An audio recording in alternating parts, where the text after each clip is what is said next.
Good morning friend. जय जगन्नाथ स्वामी नारायण पथगामी भव तुम्हें। तो आइए आज की करंट अफेयर यानी न्यू मंथ की शुरुआत हो चुकी है, यानी नवंबर मंथ 1 नवंबर 2025 की सारे के सारे करंट अफेयर डिस्कस करने वाले हैं। 2025 ख़त्म ही होने वाला है ना, ख़त्म ही होने वाला है। तो देखते हैं, तो जो भी करंट अफेयर है सारे के सारे कवर करते हैं क्या रहे। और एक आखिरी महीने तो बचे हैं, फिर भी देखते हैं फर्स्ट क्वेश्चन क्या रहे आज नई मंथ की नई करंट अफेयर को शुरुआत करते हैं। Who will be the chief guest of the 2026 Republic day. एक इम्पोर्टेंट क्वेश्चन है। रिपब्लिक डे यानी रिपब्लिक डे ऑब्जर्व करी जाती है, ये तो पता ही होगा, 26 जनवरी है ना। 26 जनवरी हमने बात कर रहे हैं 2026 की। इसकी जो चीफ गेस्ट रहे वो किसे इनवाइट करी जाएगी, मतलब अभी के टाइम में चर्चा में रहे। हालांकि ऑफिशियल तौर पर ये बात है कोई भी बताया नहीं गया है, फिर हो सकता है कि थोड़ा सा इधर उधर चेंज हो सकते हैं, बट अभी के टाइम में जो न्यूज़ बन रहे वो हमने डिस्कस कर लेते हैं। जब भी इसमें कोई भी चेंजेस हो या फिर जो भी होने वाला है वो तो हमने डिस्कस ही करेंगे। बस ध्यान में रखिएगा, अभी के टाइम में जो बताया गया है वो है Ursula von der Leyen, option A is the right answer, and Antonio Costa, ये दोनों को इनवाइट करवाया गया है।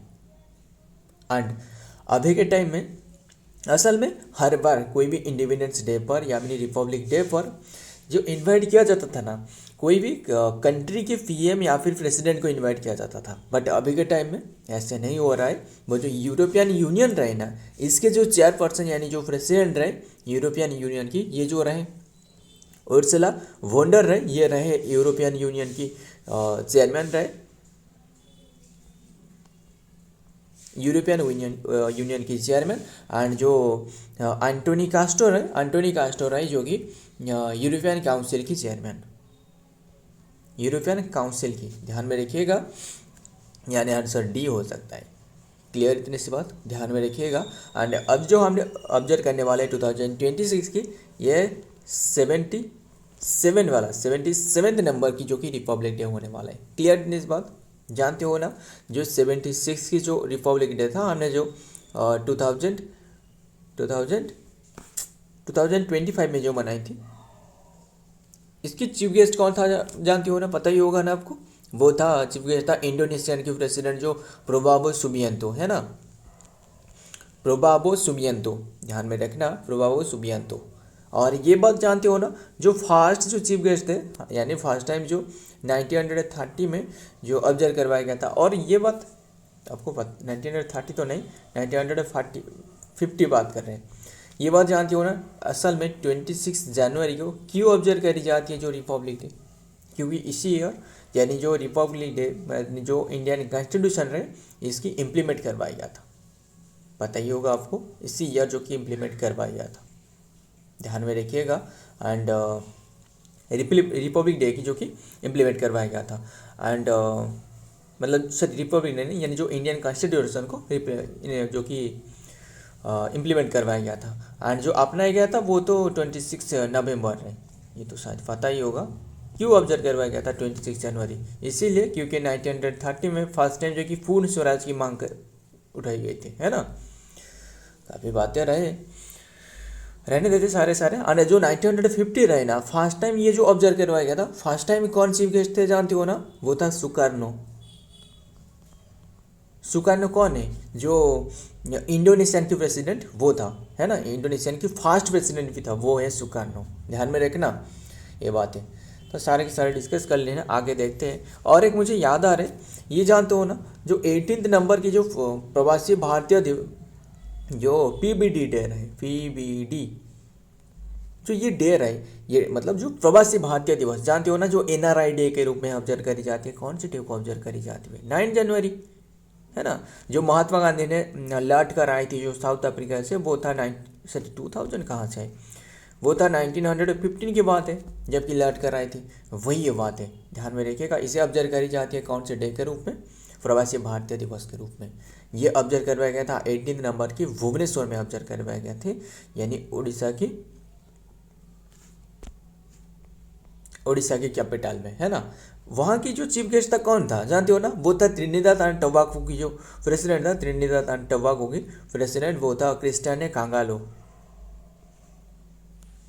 नाम में से कुछ अजीब सा रहे, क्रिस्टियानो क्या रहे, स्पेलिंग क्या होने वाला है? Cristiano CHRI, Cristiano कांगालो।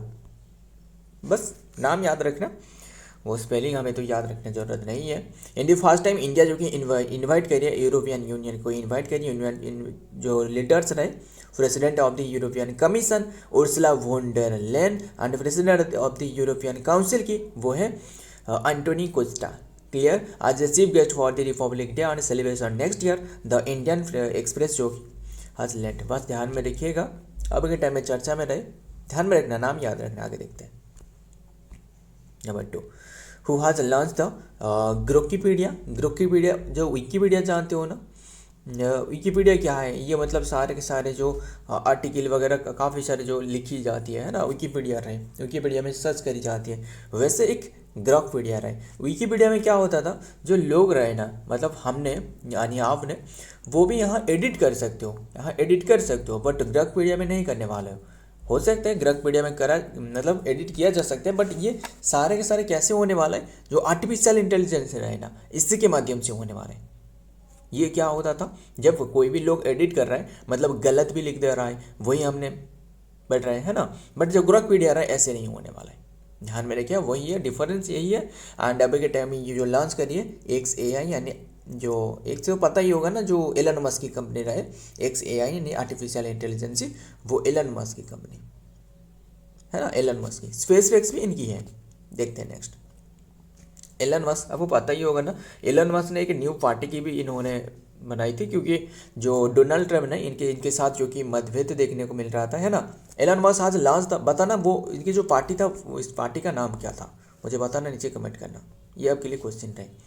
ग्रोकपीडिया ये जो कि क्राउड सोर्स ऑनलाइन जो कि इंसाइक्लोपीडिया है, that is the billionaires seeks to position as rival to Wikipedia. बस ध्यान में रखना, ये विकीपीडिया की तरह writing on the social media and Musk said that ग्रोकपीडिया.com जो रहा है is now live and then the goal is the truth the whole जो कि truth and nothing but truth, मतलब इनमें जो लिखी जाएगी सारे के सारे सत्य ही लिखी जाएगी, झूठ नहीं लिखने वाला है, क्योंकि वो आर्टिफिशियल इंटेलिजेंस से एडिट करने वाला है। नंबर 3, हुई स्टेट ऑब्जर्व करिए, कौन सी स्टेट ऑब्जर्व करिए, फूड डे, जो कि फूड डे कहाँ से आया, स्टेट फूड डे है, स्टेट फूड डे ये नहीं है, पता नहीं। ये सारे के सारे जो ऑटो करेक्ट है, यानी जो पावर पॉइंट में एडिट करी जाती है ना, पता नहीं ये ऑटो करेक्ट क्यों ऐसे कर रहा है, किसी को पता है तो नीचे कमेंट करना, वो कैसे भी चेंजेस किया जाए, चेंजेस करने वाला हूँ। जो ऑटो करेक्ट है इसे मुझे बंद करना है। तो ध्यान में रखिएगा, जो स्टेट हुड डे है ये ऑब्जर्व करी जाती है नवंबर 1 में। कौन सी स्टेट ने ऑब्जर्व करती है, आज की डे क्या है, 1 नवंबर डिस्कस कर रहे हैं ना, वही है, आज की डे को ऑब्जर्व करी जाती है। यानी आंध्र प्रदेश की स्टेट हुड डे भी सही है, केरला भी सही है, पंजाब एंड मध्य प्रदेश, काफ़ी सारे स्टेट रहे, ये सिर्फ यही नहीं और भी रहे। हरियाणा क्या बताया, नहीं बताया, हरियाणा भी हो सकता था, हरियाणा हो गया।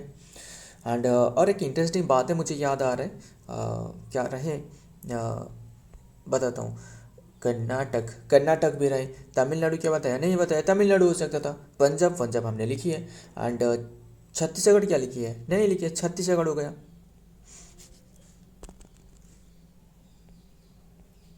छत्तीसगढ़ हो गया, और क्या हो सकता था, मध्य प्रदेश हमने लिखी है, एंड केरला लिखी है। तो ध्यान में रखना सारे के सारे स्टेट की जो कि स्टेट हुड डे रहे, कौन से डे को, 1 नवंबर। ये जानते हो ना, जो आंध्र प्रदेश की जो पट्टिश्री रामलू रहे, इनकी असल में डेथ हो गया था जो हंगर स्ट्राइक के बाद 56 डे या फिर 52 डे, मुझे ठीक से याद नहीं, इतनी देर तक जो कि हंगर स्ट्राइक के बाद इनकी डेथ हो गया था। इसके बाद जो कि आंध्र प्रदेश को एक लैंग्वेज बेसिस पर जो कि जो राज्य की बनाने के लिए सरकार ने मजबूर हो गए, है ना। क्योंकि लैंग्वेज की बात करें तो वो जो इंडिपेंडेंस से पहले जो कोई स्टेट बने थे वो था उड़ीसा, पता ही होगा आपको इसके बारे में, उड़ीसा बने थे, यानी जो भाषाविद जो राज्य रहे। बट इसके बाद जो कि ये हटाया गया था, फिर आंध्र प्रदेश को बनाने पड़े। क्यों? क्योंकि जो पट्टिश्री रामलू रहे इनकी डेथ हो गया था, है ना, इंटरेस्टिंग, ध्यान में रखना। और भी काफ़ी सारे बातें रहे और रहने देते हैं। और जो कि 1 नवंबर ये टोटल जो कि एंड कौन सी ईयर बताना, वो बताना आंध्र प्रदेश की, इंपॉर्टेंट है, ध्यान में रखिएगा। आंध्र प्रदेश क्या लिखी है 1956 एंड 1 नवंबर जो कि टोटल 8 स्टेट, देख रहे हो ना, हमने 8 स्टेट क्या लिखी थी, ठीक से नहीं याद आ रहे, हमने शायद लिखी थी सारे के सारे। अब देखते 8 जो कि इंडियन स्टेट ऑब्जर्व करिए, दे आर स्टेट फॉर्मेशन और फाउंडेशन डे जो कि not a specific state day जो कि फूड डे, बस फूड डे तो नहीं है, क्या ही कर सकते हैं, फूड डे कहाँ से होने वाले, फूड डे खत्म। दिस स्टेट आर जो कि आंध्र प्रदेश हो गया 1956 में बने, जो कि छत्तीसगढ़ हो गया 2000 में बने, एंड हरियाणा हो गया 1966, कर्नाटक हो गया जो कि मैसूर से फॉर्म्ड आज मैसूर स्टेट जो हो रहा है 1956 में, रीनेम करवाया गया 1973 में। The day is the celebration आज द कर्नाटक राज्योत्सव। तो Kerala formation day 1956 and Madhya Pradesh की फॉर्मेशन डे 1956 एंड पंजाब की वो है 1966, तमिलनाडु की वो है 1956 एंड ध्यान में रखना। आगे देखते हैं, सारे के सारे डिस्कस कर लेना, आगे देखते हैं। नंबर 4 में क्या आ रहा है, Kalyan Singh Nagar will be newest district of which state, new district एक बनने वाला है जो कल्याण सिंह नगर है, वो कौन सी स्टेट की है, उत्तर प्रदेश की है।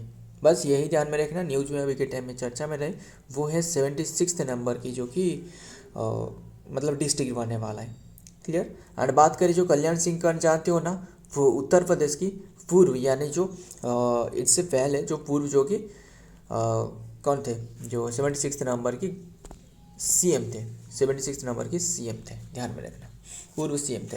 अभी के टाइम में सीएम कौन रहे, कैपिटल तो लखनऊ है, लखनऊ कौन सी रिवर के किनारे स्थित है बता सकते हो ना, वो था गोमती रिवर। क्या मैं सही हूँ बताना, क्या गोमती रिवर किनारे स्थित है, कमेंट करना। अगर आप कमेंट करने वाले तो मुझे पता चलेगा कि मैं सही हूँ या फिर नहीं, क्या रहे। तो लखनऊ तो गोमती रिवर के किनारे स्थित है ना। सीएम कौन रहे, सीएम जो कि योगी आदित्यनाथ रहे, गवर्नर है आनंदीबेन पटेल, खत्म। आगे देखते हैं क्या रहे, Uttar Pradesh government has initiative process of the create and then, बस ये ध्यान में रखना सारे के सारे। और एक मुझे याद आ रहे, मुझे बता सकते हो ना, जो 76 नंबर की स्टेट बने थे ना, एक प्रयागराज बना था, बता सकते हो, बट प्रयागराज जो कि परमानेंट पर नहीं बने थे, इंटरिम पर बने थे, है ना। देखते हैं the number 5, the central government approve करी है,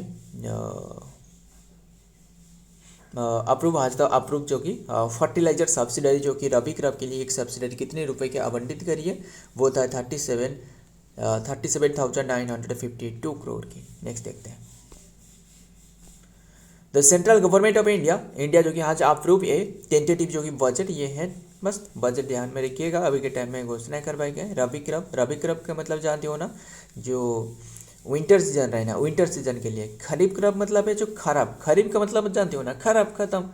असल में खरीफ का मतलब खराब नहीं, खरीफ का मतलब है, हमने इससे जो याद रखिए, खराब मौसम में जो बोई जाती है, वो रेनी सीजन में। क्या रेनी सीजन अच्छी सीजन होती है, नहीं है, खराब सीजन है, क्योंकि मौसम जो पूरी तरह ख़राब हो जाती है, बिगड़ जाती है। अभी के टाइम में क्या आ रहा है, धूप के लिए, और अभी के टाइम में बारिश बहुत ही ज़्यादा हो रहा है, वही है खराब सीजन।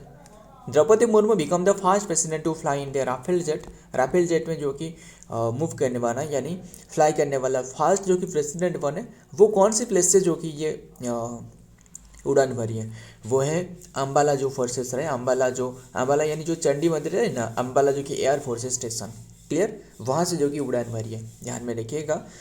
उड़ान भरने वाला फास्ट प्रेसिडेंट बने, ये भी जानते हो ना, इन्होंने फर्स्ट टाइम जो सुखोई MK13 रहे ना, सुखोई MKI-13 रहे, इसके साथ भी उड़ान भरी थी इन्होंने पहली बार, है ना, पहली बार जो कि उड़ान भरी थी, पता ही होगा इसके बारे में। तो इन्होंने जो उड़ान भरी है वो 29 अक्टूबर 2025 की हमने बात कर रहा हूँ, ध्यान में रखना। तो राफेल बस नाम याद रखना। एंड फिर बात करें किसके बारे में, जो कि फ्रंट जो कि अम्बाला जो कि वेयर इन दी जो कि फोर फ्रंट ऑफ दी जो कि recently conducted air strike are the terrorist infrastructure and developed inside जो कि Pakistan during the operation Sindoor के लिए जो यूज करवाया गया था, ये जो एंड ये कौन सी विमान रहे, वो था राफेल जेट, है ना, राफेल जेट कौन सी कंट्री की जानते हो ना, फ्रांस की है, फ्रांस के द्वारा बनाया गया, ये यूज करवाया गया था जो ऑपरेशन सिंदूर में, है ना। नेक्स्ट आगे देखते हैं, पता नहीं ये ठीक से क्यों काम नहीं कर रहा है। देखते हैं नंबर 7 में, which country launch the monster missile, जो कि ह्यूनोवो 5 ये मॉन्स्टर मिसाइल है, किसने लॉन्च करी है? ये South Korea. Option C is the right answer, South Korea. इसका वजन जो रहे यानी जो वेट रहे वो 36 टन है। क्लियर, 36 टन रहे, बस ध्यान में रखना। एंड इसके जो रेंजेस बचाए गए हैं वो है 600 to 5000 किलोमीटर तक इसके रेंजेस रहे। क्लियर। और बात करें साउथ अफ्रीका की, कैपिटल क्या है? कैपिटल है सियोल।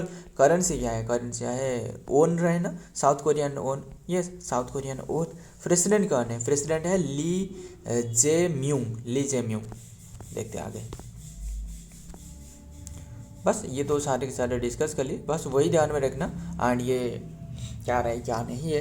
तो नंबर 8 पर क्या रहे? अमेजन जो कि फेस फॉर जो कि project, Amazon face project is being started in which country? कौन सी कंट्री ने अमेजन फेस प्रोजेक्ट की शुरुआत करवाई है? ये जापान में। फेस प्रोजेक्ट क्या है असल में? जो ट्री रहे ना, अमेजन जंगल की जो रेन फॉरेस्ट में जो ट्री रहे, इसके ऊपर में रिसर्च किया जा रहा है। क्योंकि जो लैटर अभी के टाइम में क्या हो रहा है, ग्लोबल वार्मिंग हो रहा है, एंड एसिड रेन हो गया, एंड जो क्लाइमेट चेंजेस हो रहा है, वायुमंडल में जो CO2 की मात्रा बढ़ना, एंड जो क्लोरोफ्लोरोकार्बन तो पता ही होगा ये जो ग्रो कर रहा है, इसके अपोजिट में कौन सी गैस यूज करी जा रहा है बताना? जो रेफ्रिजरेटर या फिर जो फ्रिज हो गया, बता सकते हो मुझे बता, नीचे कमेंट करना। तो CO2 की मात्रा बढ़ रहा है ना, इसी कंडीशन में जो अमेजन फॉरेस्ट की जो जंगल रहे यानी जो पेड़ रहे वो कैसे रिएक्ट कर रहा है, ये जो कि ये डिटेक्ट करना इसका उद्देश्य है, यानी जो face project, Amazon face project. समझ आ गया ना क्या रहे? तो वही है, वो जापान में जो कि फर्स्ट टाइम ने शुरुआत करवाया गया। जापान तो नहीं, ये तो ब्राज़ील में करवाया गया है ना, ब्राज़ील में करवाया गया है। माफ़ करना, ये जापान तो नहीं हो सकता है क्योंकि ये ऑप्शन में कुछ भी आंसर नहीं है, तो ये लिख देता हूँ, क्या ही कर सकते हैं। तो ये ब्राज़ील होगा। क्लियर, ब्राज़ील में तो ब्राज़ील के पास, जापान है कहाँ से आने वाला है? जापान में भी नहीं है ये अमेजन फॉरेस्ट, ब्राज़ील में। आंसर ब्राज़ील है, ध्यान में रखना।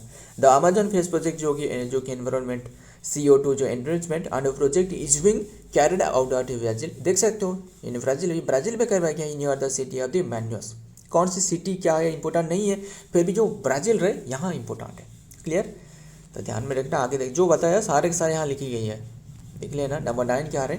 व्हिच कंट्री टॉप 10 जो कि the medal table are the senior athletics championship 2025। कौन सी कंट्री ने टॉप करी है जो कि top 10 medal table are the senior athletics championship 2025? ये इंडिया ने टॉप करी है। Option B is the right answer, India.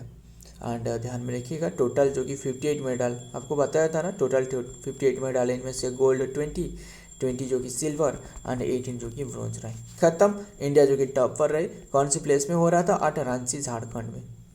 Ranchi Jharkhand में कौन सी डेट में हो रहा था? 24 से लेकर 26 अक्टूबर तक ये खत्म हुए थे। 4th एडिशन था, 4था एडिशन। आगे देखते हैं।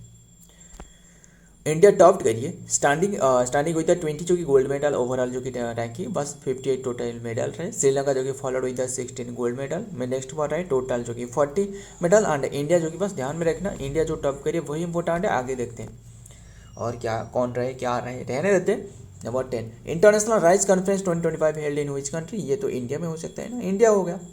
तो ध्यान में रखिएगा, राइस कॉन्फ्रेंस ये हुआ था, न्यू दिल्ली में हुआ था।